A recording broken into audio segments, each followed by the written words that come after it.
Hello বন্ধুরা, আরেকটি video লেকচারে তোমাদেরকে স্বাগত জানাচ্ছি। তো আজকে আমরা দেখব নমুনা ক্ষেত্র এবং প্রবাবিলিটি ট্রি ব্যবহার করে সমাধান নির্ণয় করা। তো আমরা এতদিন কিছু সমাধান নির্ণয় করার কৌশল দেখেছি। আজকে আমরা প্রবাবিলিটি ট্রি ব্যবহার করে দেখব এবং প্রবাবিলিটি ট্রি আমরা কেন ব্যবহার করি। তো আমরা মূলত নমুনা ক্ষেত্রের আকার যদি অনেক বড় হয় তখন আমরা প্রবাবিলিটি ট্রি ব্যবহার করি। প্রবাবিলিটি ট্রি ব্যবহার করলে কি হয়, আমরা খুব সহজে নমুনা ক্ষেত্রটা পেয়ে যাই। নমুনা ক্ষেত্র পেলে আমরা যে কোনো ঘটনার সম্ভাবনা বের করতে পারি। তো এখানে যেটা বলা হচ্ছে যে কোনো পরীক্ষায় সম্ভাব্য ফলাফলগুলো নিয়ে যে ক্ষেত্র তৈরি হয় তাকে নমুনা ক্ষেত্র বলে। অনেক পরীক্ষায় নমুনা ক্ষেত্রের আকার অনেক বড় হয়। এইসব ক্ষেত্রে নমুনা বিন্দু গণনা করা ও নমুনা ক্ষেত্র তৈরি করা সময় সাপেক্ষ, এমনকি ভুল হওয়ার সম্ভাবনা থাকে। তো সেই ক্ষেত্রে আমরা প্রবাবিলিটি ট্রি এর সাহায্যে নমুনা ক্ষেত্র তৈরি করতে পারি ও বিভিন্ন ঘটনা সম্ভাবনার বের করতে পারি। তো আমরা এখন একটা উদাহরণ দেখব। তো উদাহরণ 6 থেকে আমি দেখি যে নমুনা ক্ষেত্রটা আমরা কিভাবে পেয়েছি এবং সেখান থেকে একটা সমস্যা কিভাবে আমরা সমাধান করেছি। তো উদাহরণ 6 বলা হচ্ছে যে মনে করি একটি নিরপেক্ষ মুদ্রা একসাথে একবার নিক্ষেপ করা হলো। সরি, দুইটি নিরপেক্ষ মুদ্রা একসাথে একবার নিক্ষেপ করা হলো। অর্থাৎ দুইটা মুদ্রা একসাথে একবার নিক্ষেপ করব। তো নমুনা ক্ষেত্রটি তৈরি করতে হবে এবং প্রথম মুদ্রা এইচ এবং দ্বিতীয় মুদ্রায় টি আসার সম্ভাবনা নির্ণয় করতে হবে। এইচ মানে হেড আর টি মানে হচ্ছে টেল। আচ্ছা, আমরা সমাধান করতে যাই। ধরো মুদ্রাটা তুমি নিক্ষেপ করলা, এটা হচ্ছে প্রথম মুদ্রার পিঠ। প্রথম মুদ্রাটার আমরা দুইটা পিঠ পাবো, হেড আর হচ্ছে টেল। তাহলে প্রথম মুদ্রাতে আমরা যদি হেড আসে, আবার টেলও আসতে পারে। টেল সরি, হেড অথবা টেল দুইটা থেকে যে কোনো একটা আসতে পারে। এখন আমরা দ্বিতীয় মুদ্রাটা দেখব। প্রথম মুদ্রায় ধরো হেড পেলাম, এখন দ্বিতীয় মুদ্রাতে তাহলে কি আসতে পারে? দ্বিতীয় মুদ্রাতে হয়তো হেড আসবে অথবা টেল আসবে, আমরা জানি না কোনটা আসবে। সো হেড টেল দুইটাই লিখলাম, কিন্তু আমরা তো শিওর না যে প্রথম মুদ্রাতেই হেড মানে হেড আমরা পাবোই। আমরা তো টেলও পেতে পারি। তাহলে টেল পেলে তাহলে কি ঘটনা ঘটতে পারে দ্বিতীয় মুদ্রায়? তাহলে টেল পাওয়ার পর দ্বিতীয় মুদ্রায় হেড আসতে পারে, আবার টেল আসতে পারে। ঠিক আছে, তো এই ঘটনাগুলো ঘটতে পারে। তাহলে আমরা এখান থেকে বুঝতে পারলাম যে প্রথম মুদ্রায় হেড, তারপরে মুদ্রায় হেড অথবা টেল যে কোনোটাই আসতে পারে। আবার প্রথম মুদ্রায় টেল, তারপরে দ্বিতীয় মুদ্রায় হেড অথবা টেল যে কোনোটাই আসতে পারে। আমাদের দরকার প্রথম মুদ্রা কি আসবে এবং দ্বিতীয় মুদ্রা কি আসবে সেটা জানা। তাহলে এখান থেকে অল পসিবল আউটকামস মানে সমগ্র সম্ভব ফলাফল আমরা কিভাবে পেতে পারি, অথবা নমুনা ক্ষেত্রটা কি করে পেতে পারি। তো ধরো প্রথম মুদ্রায় হেড আসলো, তারপর দ্বিতীয় মুদ্রায় হেড আসলো, দ্বিতীয় মুদ্রাতেও হেড আসলো। তাহলে দুইটা আমরা হেড পাবো, প্রথমটা হেড, দ্বিতীয়টা হেড। এখন আবার ধরো যে প্রথম মুদ্রায় হেড আসলো কিন্তু দ্বিতীয় মুদ্রায় হেড না আসে টেল আসলো, তাহলে আমাদের যে ঘটনা আসবে সেটা হচ্ছে এসটি। আচ্ছা, এখন প্রথম মুদ্রায় যদি হেড না আসে, যদি টেল আসে তাহলে কি ঘটবে? প্রথম মুদ্রায় টেল, দ্বিতীয় মুদ্রায় হেড, তার মানে প্রথমে টেল তারপরে হেড। আবার প্রথম মুদ্রায় টেল, দ্বিতীয় মুদ্রায় টেল, অর্থাৎ প্রথমে টেল দ্বিতীয় টেল। তো এইভাবে করে এই চারটা ঘটনা কিন্তু ঘটতে পারে, এর বেশি কোনো ঘটনা ঘটা সম্ভব নয়। সে কারণে আমাদের নমুনা ক্ষেত্রটা হবে H H, S T, T H, T T. সেটাই আমরা এখানে সেট আকারে লিখব।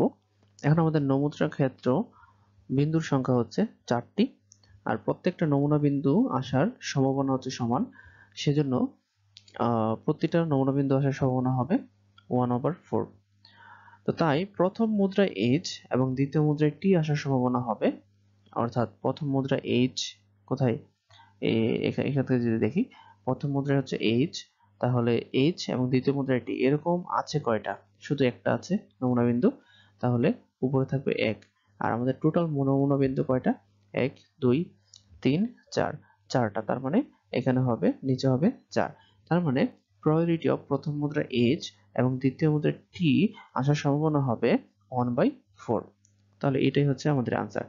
তো এইভাবে এটা হচ্ছে খুব খুব ছোট একটা সমস্যা ছিল, যেখানে ছিল হচ্ছে যে দুইটা নিরপেক্ষ মুদ্রা একসাথে নিক্ষেপ করা হলো। তার মানে প্রথমটা আর দ্বিতীয়টা একসাথে যদি নিক্ষেপ করে তাহলে প্রথমটাতে এটা আসতে পারে, দ্বিতীয়টাতে এটা আসতে পারে। এইভাবে করে আমরা নির্ণয় করলাম। ঠিক আছে, তো এটা আরো কমপ্লেক্স করতে পারে। তোমাকে যদি শুধু ২টা মুদ্রা না দিয়ে ১০টা মুদ্রা দেয়, তাহলে কিন্তু তুমি কনফিউজড হয়ে যেতে পারো যে কি করতে পারে এখানে। তো সেক্ষেত্রে তুমি আবার এখান থেকে প্রবাবিলিটি দুইটা করে শাখা বের হবে। গাছের যেরকম শাখা প্রশাখা আছে, এটারও সেরকম শাখা প্রশাখা বের হবে। এরকম করে প্রথম মুদ্রা, দ্বিতীয় মুদ্রা, তৃতীয় মুদ্রা, এভাবে করে দশম মুদ্রা পর্যন্ত যাবে। তাহলে ওইখান থেকে আমরা নমুনা ক্ষেত্রটা পাবো, এবং ওখান থেকে আমরা গণনা করতে পারবো যে কয়টি নমুনা ক্ষেত্র আছে। ঠিক আছে? তো এইভাবে করে আমরা বের করতে পারি। তোমরা যখন আরো বড় ক্লাস হবা, তখন তোমরা এটার জন্য যে কয়টা মুদ্রা নিক্ষেপ করলে কয়টা নমুনা বিন্দু পাবা, সেটা তোমরা একটা ফর্মুলার সাহায্যে নির্ণয় করতে পারবা। ঠিক আছে?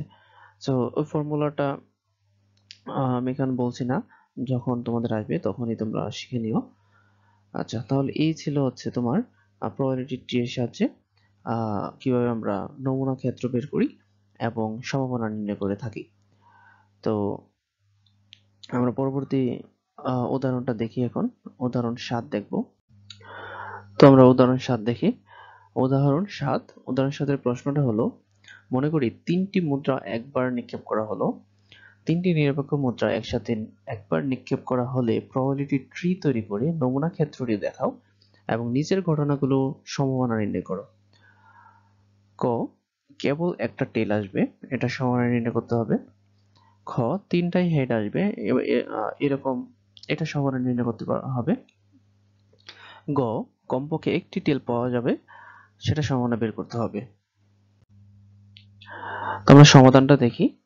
তো সমাধানটায় প্রথমে মুদ্রা 3টিকে 3 ধাপে বিবেচনা করি আমরা, এবং প্রতিটি ধাপে 2টি ফলাফল, যেমন এইচ অথবা টি আসতে পারে।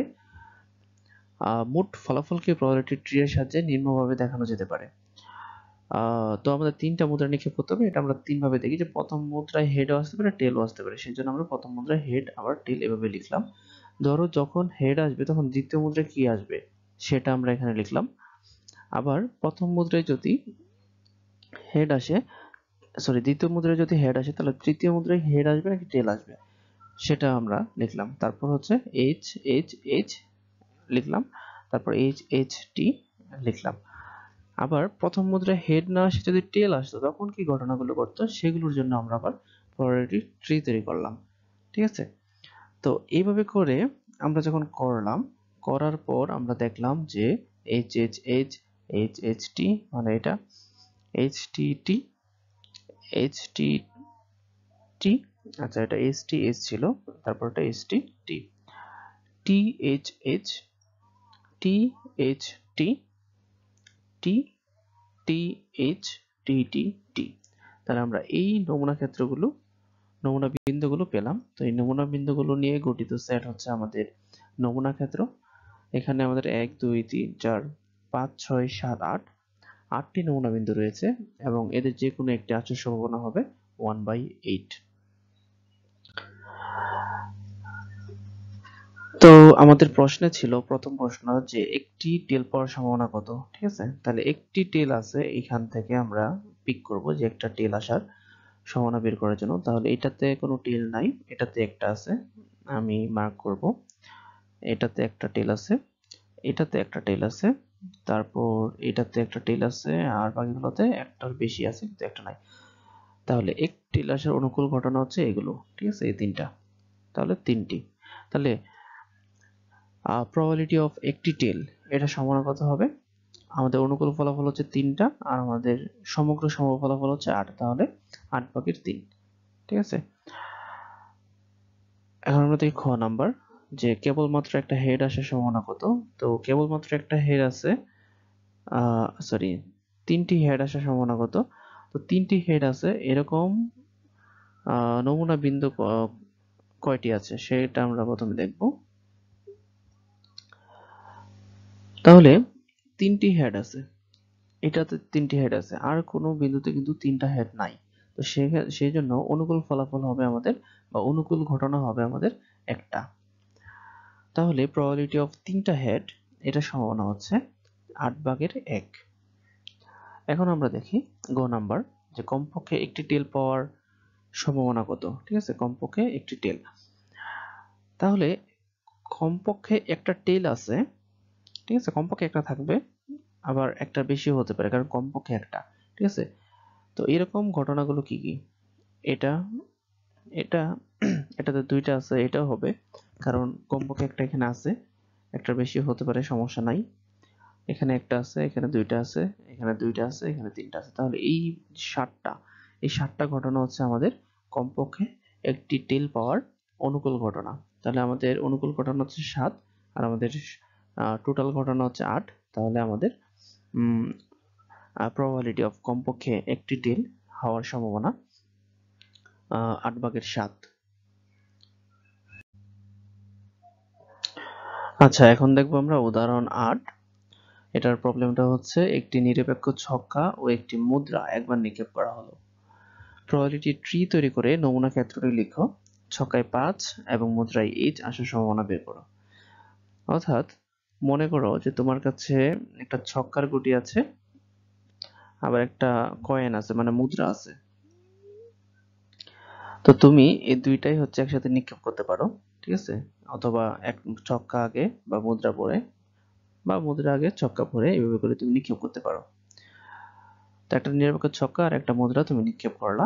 নিক্ষেপ করার পর ছক্কায় কত আসবে আর মুদ্রায় কত আসবে সেটা হচ্ছে তুমি বের করবা। এখানে ছক্কায় হচ্ছে 5 আসার সম্ভাবনা, আর মুদ্রায় এইচ আসার সম্ভাবনা। ঠিক আছে, তো ছক্কায় যে কোনো একটা নাম্বার আসবে, আর মুদ্রায় এইচ অথবা টি যে কোনো একটা আসবে। তো সেটার সম্ভাবনা তোমাকে নির্ণয় করতে হবে।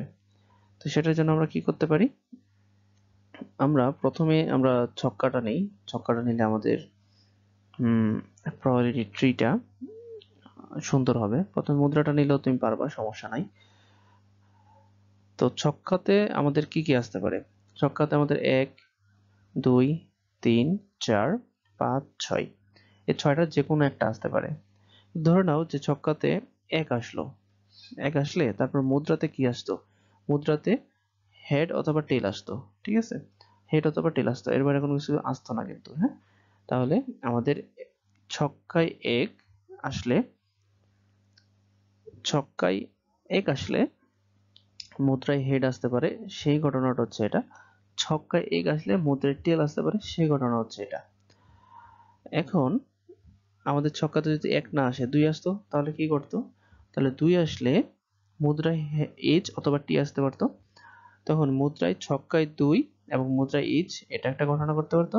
ছক্কায় 2 মুদ্রায় টেল, এটা আরেকটা ঘটনা করতে পারতো। তো এইভাবে করে ছক্কায় 3 আসলে এই ঘটনাগুলো করতো, ছক্কায় 4 আসলে এই ঘটনাগুলো করতো, ছক্কায় 5 আসলেও সেম ভাবে এই ঘটনাগুলো, এবং 6 আসলে এই ঘটনাগুলো করতো। তাহলে আমরা টোটাল কয়টা নমুনা ক্ষেত্র পেলাম? তাহলে 1, 2, 3, 4, 5, 6, 7, 8, 9, 10, 11, 12। তার মানে আমরা 12টা নমুনা বিন্দু পেলাম। ঠিক আছে, তাহলে এই 12টা নমুনা বিন্দু নিয়ে গঠিত যে সেট, সেটাই হচ্ছে আমাদের নমুনা ক্ষেত্র। তার আমরা নমুনা ক্ষেত্র কি পেলাম? 1H 1T, 2H 2T, 3H 3T, 4H 4T, 5H 5T, 6H 6T। তাহলে এখানে মোট নমুনা বিন্দু আছে 12টা। এখন আমাদের প্রশ্নে ছিল কি, ছক্কায় 5 এবং মুদ্রায় এইচ আসার সম্ভাবনা কত? তাহলে ছক্কায় 5 আসার সম্ভাবনা আর মুদ্রায় এইচ আসার সম্ভাবনা, এরকম কয়টা ঘটনা আছে? তাহলে ছক্কায় 5 আর মুদ্রায় এইচ শুধু একটা আছে, এটা। তাহলে আমাদের অনুকূল ফলাফল হচ্ছে 1, আর সমগ্র সম্ভাব্য ফলাফল হচ্ছে 12। তাহলে এটাই হচ্ছে উদাহরণ 8। তো এখন আমরা উদাহরণ 9 দেখব। উদাহরণ 9, একজন লোকের ঢাকা হতে খুলনায় বাসে যাওয়ার সম্ভাবনা 5/2 এবং খুলনা হতে রাজশাহী ট্রেনে যাওয়ার সম্ভাবনা 8/5। লোকটি খুলনায় বাসে এবং রাজশাহীতে ট্রেনে না যাওয়ার সম্ভাবনা কত? প্রবাবিলিটি ট্রি ব্যবহার করে দেখাও। তো কোশ্চেনটা মানে শুনতেই কেমন লাগছে, খুলনায় বাস, রাজশাহী না ট্রেন, রাজশাহী ট্রেনে না, মানে কত কমপ্লেক্স মনে হচ্ছে। তো এটা আমরা প্রবাবিলিটি ট্রি এর মাধ্যমে ব্যাখ্যা করতে পারি এবং সম্ভাবনাটা বের করতে পারি। তো এখান থেকে আমরা খুব শিওর যে একটা লোক ঢাকা হতে খুলনায় যাবে, খুলনা থেকে পরে আবার রাজশাহীতে যাবে। তাহলে আমরা প্রথমে দেখব যে ঢাকা হতে খুলনায় কি কি করতে পারে। তো একটা লোক ঢাকা হতে খুলনায় বাসে যাওয়ার সম্ভাবনা এত, তো সে বাসে নাও যেতে পারে, আবার ট্রেনেও যাইতে পারে, কারণ ঢাকা হতে খুলনা ট্রেন থাকতে পারে, বা অন্য কোনো ভাবেও যেতে পারে, তাই না? তো দেখি যে ঢাকা হতে লোকটা বাসে যাবে, অথবা বাসে যাবে না, ঠিক আছে, বাসে অথবা বাসে নয়। তাহলে বাসে যাওয়ার সম্ভাবনা দেওয়া আছে 5/2, ঠিক আছে, 5/2। আর তাহলে বাসে যাবে না তার সম্ভাবনা কত হবে? তার সম্ভাবনা হবে 1 মাইনাস 5/2, ঠিক আছে। কেন 1 মাইনাস 5/2? ধরো লোকটা ঢাকা হতে খুলনায় যাবে, এটা শিওর, ঠিক আছে, ঢাকা হতে খুলনায় যাবে, এটা হচ্ছে শিওর, ঠিক আছে, শিওর ইভেন্ট 1, মানে নিশ্চিত ঘটনা, সে ঢাকা হতে খুলনা যাবেই। তাহলে ঢাকা হতে খুলনায় সে যেতে পারে বাসে, ঠিক আছে, অথবা অন্য কোনো মাধ্যমে। তাহলে বাসে যাওয়ার একটা সম্ভাবনা থাকবে, অথবা আদার্স মানে অন্য কোনো মাধ্যমে যাওয়ার সম্ভাবনা থাকবে। তো দুইটা সম্ভাবনা কত? প্রবাবিলিটি 1 হবে, ঠিক আছে। তাহলে তোমার হচ্ছে বাসে যাওয়ার সম্ভাবনা দেয়া আছে, তোমাকে বের করতে হবে অন্য কোনো ভাবে যাওয়ার সম্ভাবনা। তাহলে অন্য কোনো ভাবে যাওয়ার সম্ভাবনা কি হবে? তাহলে এটাকে হচ্ছে প্রবাবিলিটি অফ আদার্স যদি দাও, প্রবাবিলিটি অফ আদার্স সমান হবে কি, এই 1 মাইনাস আমার প্রবাবিলিটি অফ বাস, এটা হচ্ছে আমরা বাম পাশে নিয়ে নেব। তার মানে কি হবে 1 মাইনাস 5/2, ঠিক আছে। 1 মাইনাস 5/2 মানে কত? 5 মাইনাস 2 ডিভাইডেড বাই 5, তার মানে হচ্ছে 3/5। তাহলে বাসে 9, এটা সমান হচ্ছে 3/5। এখন আমরা একটু মুছে দিই এগুলো। তাহলে ঢাকা থেকে বাসে যাওয়ার সম্ভাবনা আমরা পেলাম এবং বাসে না যাওয়ার সম্ভাবনা পেলাম। এখন আমরা দেখব লোকটা যদি বাসে যায় তাহলে কি ঘটে, আর যদি বাসে না যায় তাহলে কি ঘটে। তো ধরলাম যে বাসে আসলো, খুলনাতে আসলো, বাসে খুলনাতে আসার পর লোকটা ট্রেনেও যেতে পারে, আবার ট্রেনে নাও যেতে পারে, ঠিক আছে। তাহলে দুইটা ঘটনা করতে পারে। তাহলে আমরা দেখি যে এখানে কি দেওয়া আছে, যে খুলনা হতে রাজশাহী ট্রেনে যাওয়ার সম্ভাবনা দেওয়া আছে 8/5। তাহলে ট্রেনে যাওয়ার সম্ভাবনা হচ্ছে এটা। তাহলে ট্রেনে না যাওয়ার সম্ভাবনা কত? 1 মাইনাস 5/8, তার মানে সরি 8/5, তার মানে হচ্ছে 8/3। 1 মাইনাস 5/8, তাহলে হচ্ছে 8 মাইনাস 5, তার মানে 3/8। তাহলে বা ট্রেনে নয় এটা, ঠিক আছে। এখন উনি বাসে আসলে এই ঘটনাগুলো করতে পারে। যদি বাসে না আসলে তাহলে কি করবে? বাসে না আসলে খুলনায় উনি আসলো, আসার পর উনি এখন খুলনা থেকে ট্রেনেও যেতে পারে অথবা ট্রেনে নাও যেতে পারে। তার মানে এখানে যে ঘটনাগুলো ঘটছে সেগুলো, যে ট্রেনে গেলে সম্ভাবনা হবে 8/5 আর ট্রেনে না গেলে সম্ভাবনা হবে 8/3। তাহলে এই ঘটনাগুলো ঘটতে পারে। তাহলে এখন আমাদের যে প্রশ্ন দেওয়া আছে এই প্রশ্নের সলিউশন করি। প্রশ্নের সলিউশন কি হতে পারে একটু দেখে নেই। আমাদের প্রশ্নটা হচ্ছে যে লোকটি খুলনায় বাসে এবং রাজশাহীতে ট্রেনে না যাওয়ার সম্ভাবনা কত। তার মানে এটা কোন কোন শাখা প্রশাখাটাকে করতেছে, এখানে কোন রুটে যাবে। তাহলে খুলনায় বাসে যাবে, তার মানে খুলনায় বাসে, ঢাকা হতে খুলনায় বাসে, তার মানে এই রুটে আসবে। তারপরে রাজশাহীতে ট্রেনে না যাওয়ার সম্ভাবনা, তার মানে ট্রেনে নয় এটা, অর্থাৎ লোকটা এইভাবে করে রাজশাহীতে আসবে, ঠিক আছে। তাহলে এই সম্ভাবনাটা কত? তাহলে এখানে আমার প্রবাবিলিটি আছে বাসে যাওয়ার সম্ভাবনা আর ট্রেনে না যাওয়ার সম্ভাবনা। এখন কথার একটু ভালো করে খেয়াল করবা যে লোকটির খুলনায় বাসে এবং রাজশাহীতে ট্রেনে না যাওয়ার সম্ভাবনা। তাহলে এটা একটা প্রবাবিলিটি তোমার কাছে আছে, এটা একটা প্রবাবিলিটি তোমার কাছে আছে, আর মাঝে আছে হচ্ছে একটা শব্দ, সেটা হচ্ছে এবং। তো পরিসংখ্যানে বা সম্ভাবনায় দুইটা শব্দ, এবং আর হচ্ছে অথবা, অথবা ইংরেজিতে হচ্ছে and আর হচ্ছে or, ঠিক আছে। এই দুইটা শব্দ খুব ভালো করে মনে রাখবা, যে এবং থাকলে ওখানে গুণ হবে বা and থাকলে গুণ হবে, আর or থাকলে যোগ হবে, অর্থাৎ সম্ভাবনা দুইটা গুণ হবে অথবা যোগ হবে। তাহলে and আছে আমাদের, এবং আছে, এবং থাকলে কি হলো, দুইটা সম্ভাবনা গুণ হলো, আর or থাকলে কি হলো, দুইটা সম্ভাবনা যোগ হলো। তো এবং থাকা মানে হচ্ছে দুইটা ঘটনা হচ্ছে ইন্ডিপেন্ডেন্ট। ইন্ডিপেন্ডেন্ট মানে কি? ইন্ডিপেন্ডেন্টের বাংলা হচ্ছে স্বাধীন, মানে দুইটা ঘটনার একটা আরেকটার উপর কোনো নির্ভর করতেছে না, ঠিক আছে। যেমন খুলনায় যদি লোকটা বাসে যায় তাহলে রাজশাহীতে ট্রেনে যাওয়া কিংবা ট্রেনে না যাওয়া ওইটার উপর আসলে ট্রেনে যাওয়া বা ট্রেনে না যাওয়ার উপর কোনো ডিপেন্ড করতেছে না, ঠিক আছে, মানে এটা স্বাধীন। তো স্বাধীন থেকে এই দুইটার মধ্যে হচ্ছে আমরা বলতে পারি যে গুণ হবে, ঠিক আছে। তাহলে দুইটা যদি স্বাধীন ঘটনা হয় তাহলে গুণ হয়, ঠিক আছে। ধরো পি এ একটা ঘটনা, পি বি আরেকটা ঘটনা। তো দুইটা ঘটনা হচ্ছে এক পরস্পর, এ আর বি হচ্ছে পরস্পর স্বাধীন ঘটনা। তার মানে এ ঘটলে বি ঘটতে পারবে না বা বি ঘটলে এ ঘটতে পারবে না, এরকম কোনো রুলস নাই। তো সেক্ষেত্রে হচ্ছে আমরা P of A B, P of A B, ঠিক আছে, এটা আমরা বের করতে পারি এভাবে, P of A into P of B, ঠিক আছে। মানে দুইটা ঘটনা ঘটার সম্ভাবনা আমরা বের করতে পারি P of A into P of B, ঠিক আছে। তো এই ছিল উদাহরণ 9। আশা করি ক্লিয়ারটি বুঝতে পেরেছো। তবু যদি তোমাদের কোনো কোশ্চেন থাকে তোমরা কমেন্ট করতে পারো, আমি রিপ্লাই দেওয়ার চেষ্টা করব। তো ধন্যবাদ সবাইকে। আজকের এই লেকচারটি এই পর্যন্তই। তো সবাই লোকনাথ এডুকেয়ার এটাকে লাইক, কমেন্ট এবং সাবস্ক্রাইব করে পাশে থাকবেন। অসংখ্য ধন্যবাদ।